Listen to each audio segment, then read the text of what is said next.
Now we move along. I know how much you absolutely adore Russell Wilson. I just want to say, Pete Carroll, great coach. I mean, we know that he's a very good coach. The quarterbacks prior to Russell Wilson, let's just break this down very quickly. For the Seahawks? For the Seahawks. Matt Hasselbeck, Trent Dilfer, Seneca Wallace, Charlie Frye, Charlie Whitehurst, Tavaris Jackson, Matt Flynn, Russell Wilson, who now has 28 wins in his last 2 years. Can we possibly say that Russell Wilson saved Pete Carroll's tenure as Seahawks coach? Because those are the quarterbacks that he was dealt with. Maybe he's on the hot seat a little bit if he does not inherit Russell Wilson or Matt Flynn doesn't go down with an injury. Is that fair to say? He didn't inherit Russell Wilson. He drafted him. He drafted Russell Wilson, excuse me, yeah. But is it safe to say that Russell Wilson saved his tenure as Seahawks coach? I think they not saved, at all? I think they saved each other. Look, serious big props to Pete Carroll for going for Russell Wilson, because that was a hard choice. I mean, they just paid a ton of money to Matt Flynn as a prize free agent, and anyone who has any inkling of the way things are traditionally done in football will just go with them.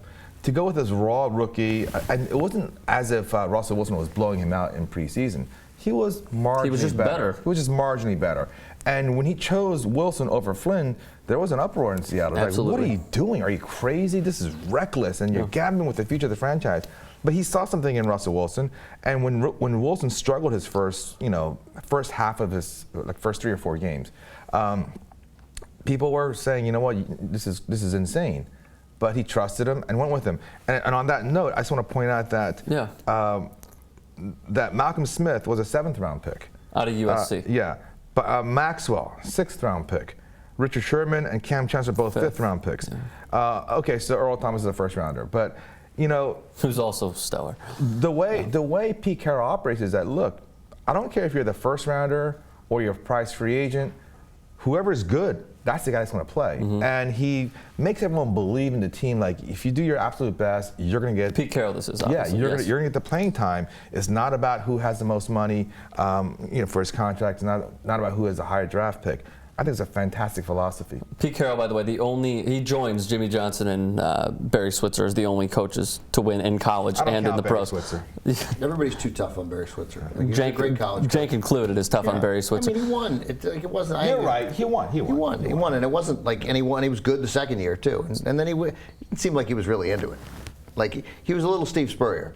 Like he wanted to work for 6 hours and play golf, drink, go to strip clubs. I don't know that he did. He seems like the kind of guy who would. So do you agree with my philosophy that Russell Wilson sort of saved Pete Carroll's tenure with the Seahawks? No, because I think that Pete Carroll's a great coach, and they were clearly not going to go with Matt Flynn, and they would have come up with something else. I don't know if they would have won the Super Bowl, but with that defense, he'd have found a quarterback that got him 10 or 11 wins, I think. You think so? Yeah. All right. So it wasn't going to be Charlie Whitehurst? No, I mean they'd have done something, and certainly by this year they would have done something. They wouldn't have gone into a 2nd season with Matt Flynn, and they would have, they'd have Carson Palmer, and they would have won 11 or 12 games, gone to the playoffs, and maybe won the Super Bowl with that defense. Even so I think it was a great pick, and Russell Wilson is clearly better and is on his way to a great career and will continue to get better. I mean, that guy, talk about old school stereotype busting of the idea of black quarterbacks, and this guy is athletic, but all this guy did was make one incredibly smart play after another smart play. I mean,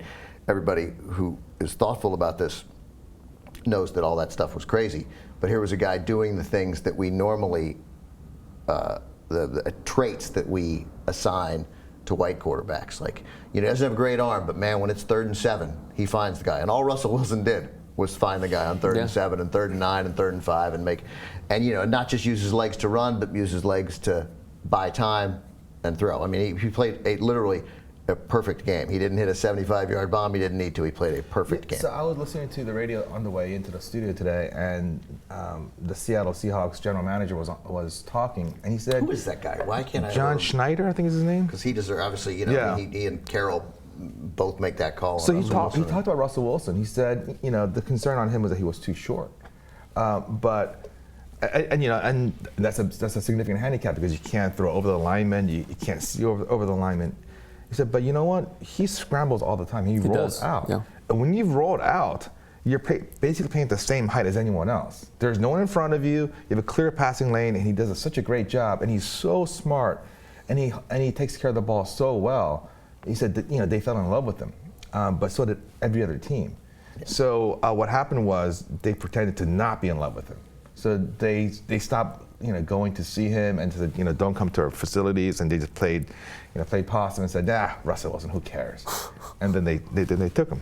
Right. The other person they were looking at was Nick Foles. Was he a second round pick? Third round. Yeah, because there were a lot of teams interested in him. I read that same story.